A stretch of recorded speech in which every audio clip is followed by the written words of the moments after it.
ये एक बहुत ही बेहतरीन कोरियन फिल्म है जिसे पूरे एशिया में बहुत पसंद किया गया था। ये कहानी है दाइसू की, जो पेशे से एक बिजनेसमैन होता है लेकिन बहुत ही लापरवाह। ये शराब बहुत पीता है और आज इसकी बेटी का जन्मदिन होता है। हालांकि इस वक्त इसे अपने घर पर होना चाहिए था, लेकिन अधिक शराब पीने की वजह से पुलिस ने इसे अरेस्ट कर लिया है। इसका एक दोस्त पुलिस स्टेशन पर आता है और इसे छुड़वा कर ले जाता है। इसके बाद टेलीफोन बूथ से ये अपने घर पर फोन करता है और अपनी बीवी से बात करता है, और इसके बाद इसका दोस्त भी इसकी बीवी से बात करता है और दाइसू पीछे खड़ा हो जाता है। और जब इसका दोस्त फोन डिस्कनेक्ट करके पीछे देखता है तो वहाँ पर दाइसू नहीं होता, वो वहाँ से अचानक से गायब हो चुका होता है।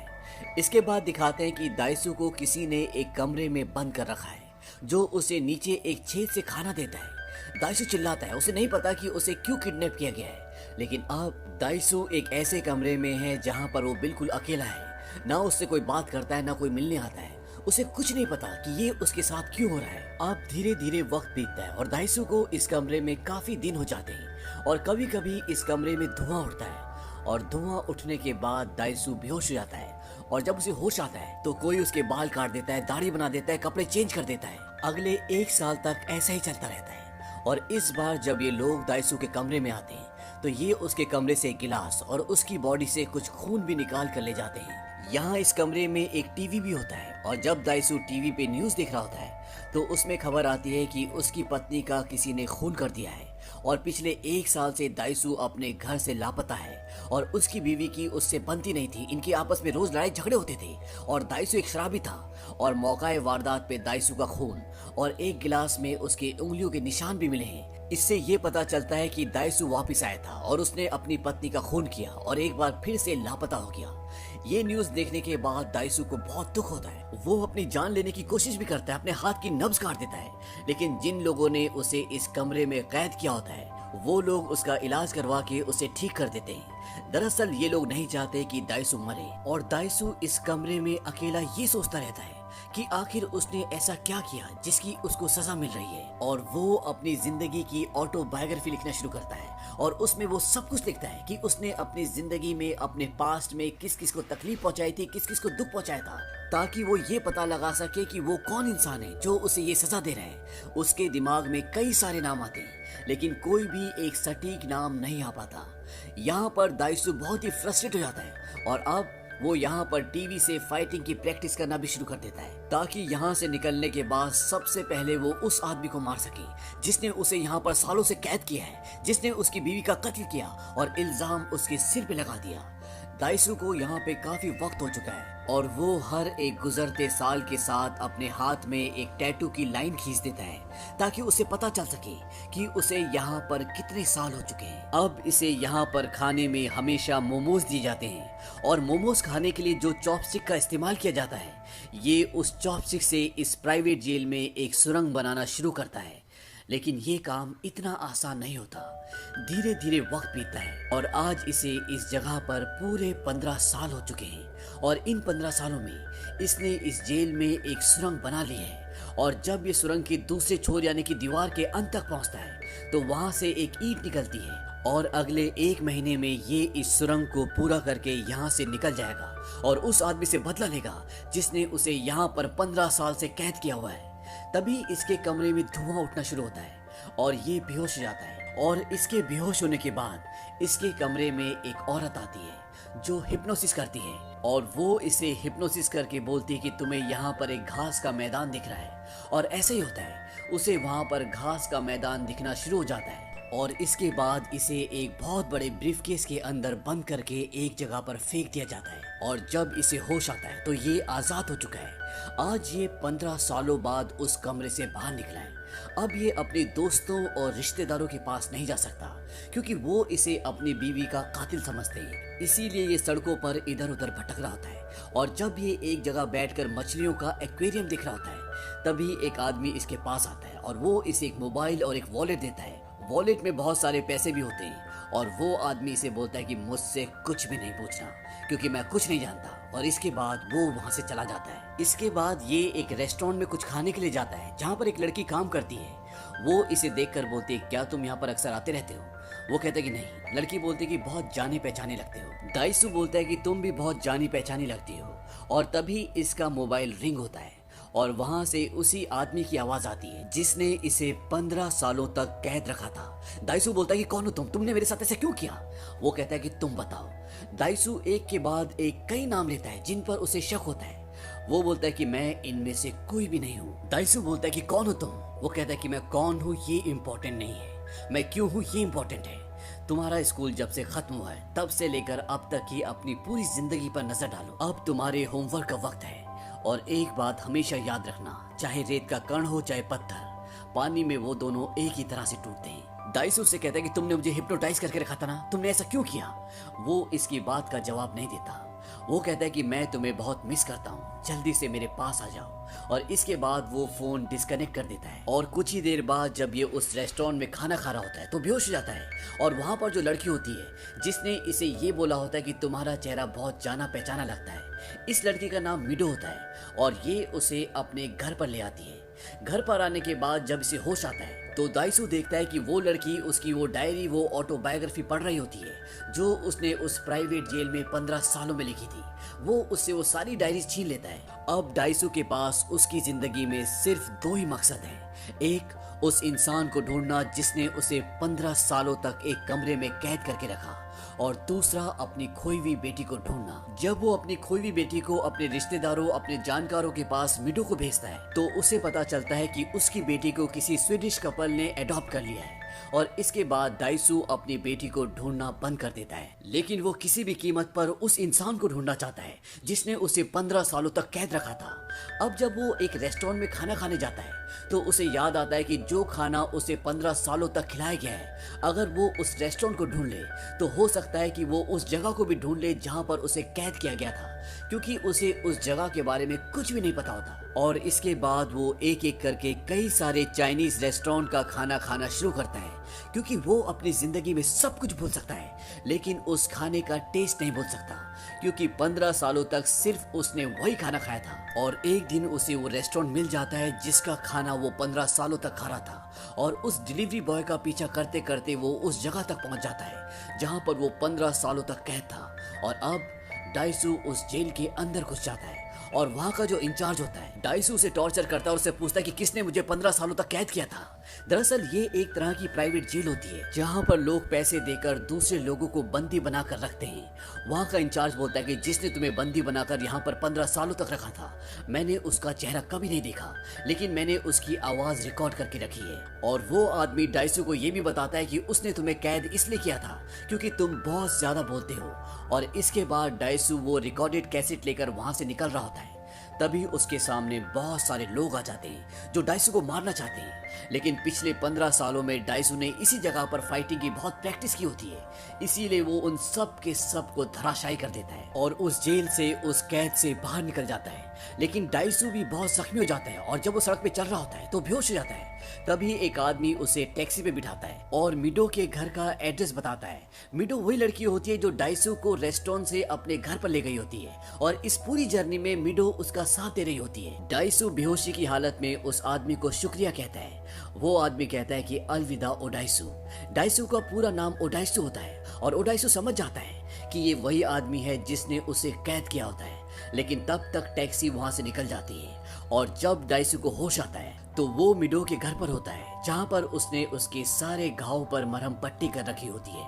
इसके बाद दाइसू उस टेप को सुनता है जो वो उस जगह से लेकर आया है जहां पर उसे कैद किया गया था, और उसमें उस आदमी की आवाज होती है जिसने उसे 15 सालों तक कैद करवाया था। वो आदमी बोलता है कि किसी को 15 सालों के लिए कैद करना है, लेकिन ध्यान रहे वो पागल ना हो। और वो आदमी जो इस प्राइवेट जेल का इंचार्ज होता है वो बोलता है इसके लिए उसे हमें उसके पानी में ड्रग्स मिलाकर देनी होगी, और वो 15 सालों से दाइसू को ड्रग्स दे रहे थे, इसीलिए वो उस कमरे में पागल नहीं होता। अब वो इंचार्ज उस आदमी से पूछता है कि इसका गुनाह क्या है। वो बोलता है कि ये बातें बहुत करता है और इसके बाद वो फोन को डिस्कनेक्ट कर देता है। अब दाइसू अगले दिन अपने उस दोस्त से मिलने जाता है जो इस कहानी की शुरुआत में उसके साथ था, जो पुलिस स्टेशन से उसे छुड़वा के लेकर आता है। इसका एक साइबर कैफे होता है।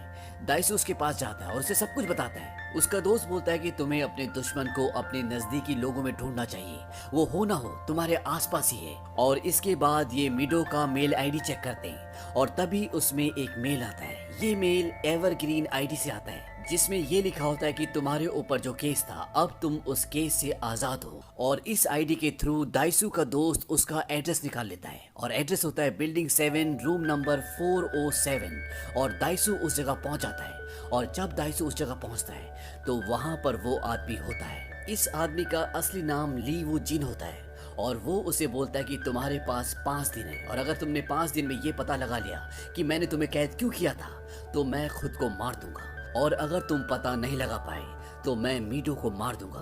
दरअसल मीडो अब इसके कब्जे में होती है। लीवो जिन उसे कहता है कि मैं हर उस औरत को मार दूंगा जिसे तुम प्यार करते हो। इसके बाद दाइसू उसे टॉर्चर करना चाहता है, उसे मारना चाहता है। तभी वो उसे अपनी शर्ट खोल के दिखाता है। वो बताता है कि मेरे हार्ट का ऑपरेशन हुआ था और इसमें एक पेसमेकर लगा हुआ है। पेसमेकर दरअसल हार्ट पेशेंट को लगाया जाता है जो हार्ट बीट को कंट्रोल करता है।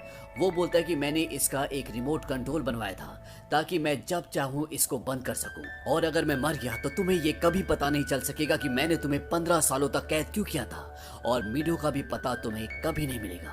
इसके बाद वो वहां से चला जाता है। दाइसू से कुछ नहीं कहता और दाइसू किसी तरह से उस जगह तक पहुंच जाता है जहां पर मीडो को पकड़ा हुआ होता है और अब दाइसू भी उनके कब्जे में होता है और वो दाइसू को टॉर्चर कर रहे होते हैं।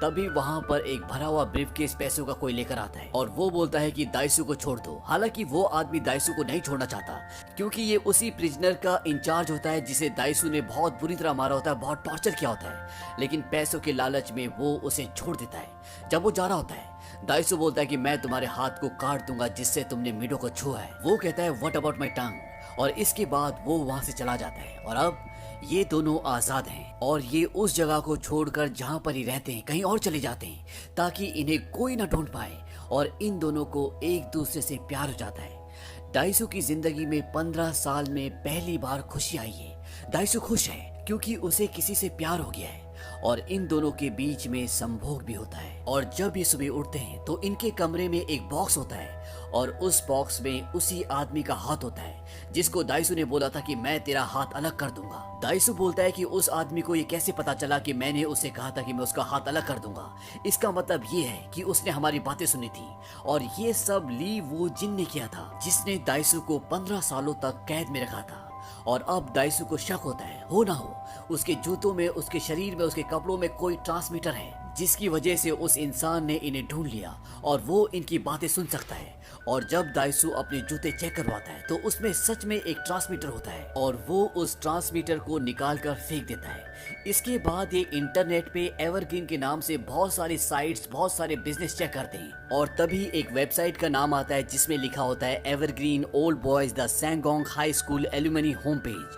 और ये वही स्कूल होता है जहाँ पर दाइसू और उसका दोस्त पढ़ा करते थे। इसके बाद ये उसी स्कूल में जाते हैं जहाँ ये पढ़ा करते थे और वहाँ पर ये सारे रिकॉर्ड्स चेक करते हैं और रिकॉर्ड्स में ली वो जिन का नाम सामने आता है।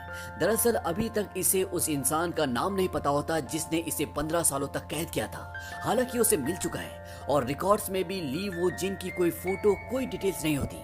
वो अपने दोस्त को बोलता है, वो कहता है क्या तुम इसे जानते हो? उसका दोस्त बोलता है कि मुझे याद नहीं, तुम और रिकॉर्ड्स में क्यों नहीं चेक करते? वो कहता है मैंने सब जगह ढूंढ लिया लेकिन उसका कोई भी फोटो नहीं है। इसके बाद दाइसू अपने दोस्त से पूछता है क्या तुम लीसुआ को जानते हो जो हमारे ग्रेड में थी? वो कहता है हाँ, वो तो मर चुकी थी। दाइसू उससे पूछता है कि वो कैसी लड़की थी? वो बोलता है कि वो एक नंबर की कैरेक्टर लेस इंसान थी और वो उसके बारे में बहुत उल्टा सीधा बोलता है। और वहीं उसी के कैफे में ली वू जिन बैठा होता है जो उसकी सारी बातों को सुन रहा होता है और ये बातें सुनकर उसे गुस्सा आ जाता है और वो दाइसू के दोस्त को मार देता है और दाइसू को बोलता है कि मेरी बहन कोई सड़क छाप या कैरेक्टर लेस इंसान नहीं थी और ये बात तुम्हें भी माननी पड़ेगी। और अब दाइसू को पूरी कहानी याद आ जाती है। उसे याद आता है कि किस तरह से उसने वू जिन और उसकी बहन को आपस में इंटीमेट होते हुए देखा था और जब वो स्कूल छोड़ के जा रहा था तो उसने ये बात अपने दोस्त को बताई थी। हालांकि उसने उसे कहा था कि ये बात वो किसी को ना बताए, लेकिन उसके दोस्त ने ये बात सबको बता दी थी और जिस वजह से वो जिन की बहन पूरी तरह से बदनाम हो गई और उसने आत्महत्या कर ली। और उसने आत्महत्या 5 जुलाई को की थी। इसीलिए वो जिन दाइसू को 5 जुलाई तक का टाइम देता है और आज 5 जुलाई होता है। हालांकि इस पूरी घटना में वजह दाइसू तो होता है लेकिन उसकी गलती इतनी बड़ी भी नहीं होती कि उसे 15 सालों तक एक कमरे में कैद करके रखा जाए। लेकिन वूजिन ये मानता है कि चाहे रेत का कण हो या पत्थर, वो दोनों पानी में एक समान टूटते हैं। यानी चाहे दुख बड़ा हो या छोटा, वो दोनों तकलीफ एक समान देते हैं। मीडो दाइसू को बोलती है कि अब तुम्हें वजह पता चल चुकी है, हम दोनों यहाँ से कहीं दूर चले जाते हैं जहाँ पर वो हमें ना ढूंढ पाए। लेकिन दाइसू बोलता है कि नहीं, बदला अब मेरी जिंदगी का हिस्सा बन चुका है। और वो मीडो को उस आदमी के पास छोड़ देता है जिस आदमी की जेल में वो 15 सालों तक था। और दाइसू ऐसा 2 कारणों से करता है, ताकि वूजिन मीडो को ना ढूंढ पाए, उसे ना मार पाए। और दूसरा, ये आदमी अब वूजिन का दुश्मन है क्योंकि वूजिन ने इसका हाथ काटा था। और इसके बाद वो वूजिन से मिलने के लिए उसके पेंट हाउस पहुंच जाता है। और जब वो उसके पेंट हाउस पहुंचता है तो वूजिन उसे बोलता है कि आखिर तुम्हें सब कुछ याद आ ही गया। दाइसू बोलता है कि तुमने मेरी मेमोरी मिटाकर मुझे ये बोला कि सब कुछ याद करो, ये ठीक नहीं था, लेकिन मैं जीत गया। और अब जैसा कि तुमने वादा किया था, तुम खुद को मार के दिखाओगे। वूजिन बोलता है कि तुम्हें क्या लगता है, हमने हिप्नोसिस करके तुम्हारी याददाश्त मिटा दी थी। पता है तुम्हें याद क्यों नहीं रहा? क्योंकि बस तुम भूल गए और कुछ भी नहीं। तुम्हारी अफवाह इतनी फैल गई थी कि लोग ये भी कहने लगे थे कि मेरी बहन प्रेग्नेंट है, और वो भी यकीन करने लगी थी।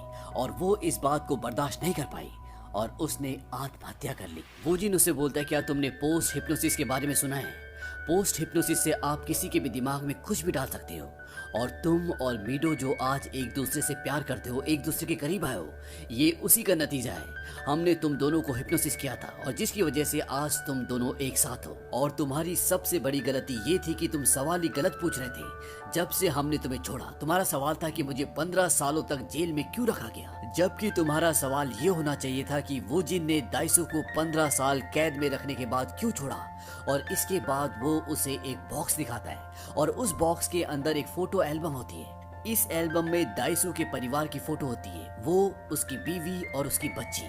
और धीरे धीरे जैसे जैसे वो एल्बम को पलटता है, उसकी बच्ची धीरे धीरे बड़ी होना शुरू हो जाती है। और जब वो उसका आखिरी फोटो देखता है तो मीडो ही उसकी बेटी होती है, जिससे आज वो प्यार करता है, जिसके साथ उसके शारीरिक संबंध है। और ये देखने के बाद दाइसू पूरी तरह से बौखला जाता है और वो वूजिन पर हमला कर देता है। लेकिन वूजिन का जो साथी होता है वो दाइसू को पकड़ लेता है और दाइसू और उसके बीच में लड़ाई होती है। और इसी बीच में दाइसू उसका कान फोड़ देता है ताकि वो वूजिन की बात ना सुने और वो उसे मार दे। दाइसू अब मरना चाहता है क्योंकि उसको पता है कि उसकी बेटी के साथ उसके संबंध अच्छे नहीं थे। लेकिन इससे पहले कि वो दाइसू को मारता, वूजिन अपने ही आदमी को मार देता है क्योंकि वो नहीं चाहता कि दाइसू मरे। इसके बाद वूजिन दाइसू को बोलता है कि तुमने मीडो को वहां क्यों छोड़ा? तुम समझे नहीं, वो एक ट्रैप था, एक जाल था जिसमें तुम फंस गए। मैंने उसका हाथ जरूर काटा था, लेकिन बदले में उसे मैंने बहुत सारा धन, बहुत सारी प्रॉपर्टी दी और वो अभी भी मेरा आदमी है। और इसके बाद वो मीडो को फोन करता है और मीडो से बताते कि मेरे सामने एक बॉक्स है और ये मुझे उसे खोलने के लिए कह रहे हैं। और ये बॉक्स बिल्कुल वैसे ही बॉक्स होता है जैसा बॉक्स दाइसू ने खोला था। दाइसू बोलता है कि उस बॉक्स को मत खोलना। वो चिल्लाता है क्योंकि वो नहीं चाहता कि उसकी बेटी को ये पता चले कि उसके पिता के साथ नाजायज संबंध थे। वो मीडो को बोलता है कि तुम उस बॉक्स को बिल्कुल भी मत खोलना और मैं कुछ ही देर में वहां पर आ रहा हूँ। और वो फोन डिस्कनेक्ट कर देता है। और फोन डिस्कनेक्ट करने के बाद वो अपने घुटनों पर गिर जाता है और वूजिन से बोलता है कि कभी मीडो को ये बात मत बताना, वो बर्दाश्त नहीं कर पाएगी। और वो उसे धमकी भी देता है कि अगर उसे पता चला तो मैं तेरे टुकड़े टुकड़े कर दूंगा, तू मेरे अंदर के जानवर को नहीं जानता। और अगले पल वो पूरी तरह से टूट जाता है। वो बोलता है कि मैं जिंदगी भर तुम्हारा कुत्ता बन के रहूंगा। और वो वूजिन के जूते भी चाटता है। लेकिन वूजिन को इस बात से ज्यादा फर्क नहीं पड़ता, उसे हंसी आती है क्योंकि उसने उसकी माफी अभी एक्सेप्ट नहीं की है। वहां पर एक कैंची पड़ी होती है और वूजिन उस कैंची से अपनी जबान काट देता है। और इसके बाद वूजिन फोन करके बोलता है कि मीडो को कुछ मत बताना। और दाइसू के कान में कहता है कि अब मेरे लिए जीने का क्या मकसद रह जाएगा। और वो खड़ा होता है, तभी उसकी जेब से वो रिमोट गिर जाता है जो उसके हार्ट के पेस मेकर को बंद करने का रिमोट होता है। दाइसू उस रिमोट को उठा लेता है और वो बटन दबा देता है। लेकिन ये सब एक जाल होता है, एक झूठ होता है। दरअसल ये उसके हार्ट के पेस मेकर का बटन नहीं होता। और वूजिन वहां से निकल जाता है। और जब वो लिफ्ट में होता है तो उसे अपनी बहन की याद आती है। उसे वो लम्हा याद आता है जब उसकी बहन सुसाइड कर रही थी। दरअसल वो पानी में कूद रही होती है और वूजिन ने उसका हाथ पकड़ा होता है। वो वूजिन को बोलती है कि मुझे जाने दो, लेकिन वूजिन नहीं चाहता कि वो मरे। वो उसे पकड़ना चाहता है, ऊपर खींचना चाहता है। पर वूजिन की बहन बोलती है कि मुझे याद रखना और मुझे छोड़ दो। और इसके बाद वो नदी में कूद जाती है और इस तरह से उसकी मृत्यु हो जाती है। और वूजिन जो आज इस बात को याद कर रहा होता है वो बर्दाश्त नहीं कर पाता और अपने आप को गोली मार देता है। दरअसल वो जिन इसी दिन के लिए, इसी मकसद के लिए जिंदा था और अब उसका मकसद पूरा हो चुका है, इसीलिए वो अपनी जान दे देता है। वहीं दूसरी तरफ कई दिनों बाद दाइसू उस हिप्नोसिस वाली लेडी को ढूंढ लेता है जो उसे हिप्नोसिस किया करती थी, और वो उसे बोलता है कि तुम मेरी सारी यादें मिटा दो ताकि मुझे मेरा पास्ट याद न रहे। वो हिप्नोसिस वाली लेडी बोलती है कि मेरे पास तुम्हारी मदद करने का एक भी कारण नहीं है, लेकिन तुम्हारी आखिरी लाइन ने मेरा दिल छू दिया। दरअसल दाइसू ने सब कुछ उसे लिख के दिया होता है क्योंकि उसने अपनी जबान काट ली और अब वो बोल नहीं सकता। और लास्ट लाइन में ये लिखा होता है कि मैंने भी कई पाप किए तो क्या मुझे जीने का हक नहीं है। पर वो लेडी उसे बोलती है कि ये हिप्नोसिस गलत भी जा सकता है, तुम अपनी सारी यादें, सारी याददाश्त सब कुछ खो सकते हो, क्या तुम्हें मंजूर है? दाइसू बोलता कि हाँ, और वो उसे हिप्नोसिस करती है। और अंत में ये दिखाया जाता है कि दाइसू वहाँ पर बर्फ में पड़ा होता है। तभी वहाँ पर मिडो उसे ढूंढती हुई आती है और वो उसे अपने गले लगा लेती है और बोलती है कि आई लव यू दाइसू। दाइसू के चेहरे पे एक हल्की सी मुस्कान आ जाती है और वो मुस्कान धीरे धीरे दर्द में बदल जाती है। और इसी के साथ ये फिल्म, ये कहानी यहीं पर खत्म हो जाती है। इसके अंत में दो चीजें होती है। एक, जब वो हंसता है तो ऐसा लगता है कि वो सब कुछ भूल चुका है, लेकिन जब उसकी हंसी दर्द में बदल जाती है तो ऐसा लगता है कि दाइसू को अभी भी सब कुछ याद है। ये पूरी कहानी एक बहुत ही फेमस किताब, जो कि ग्रीक माइथोलॉजी की एक बहुत प्रसिद्ध कहानी है जिसका नाम है एडिपस रेक्स, उस पर आधारित है।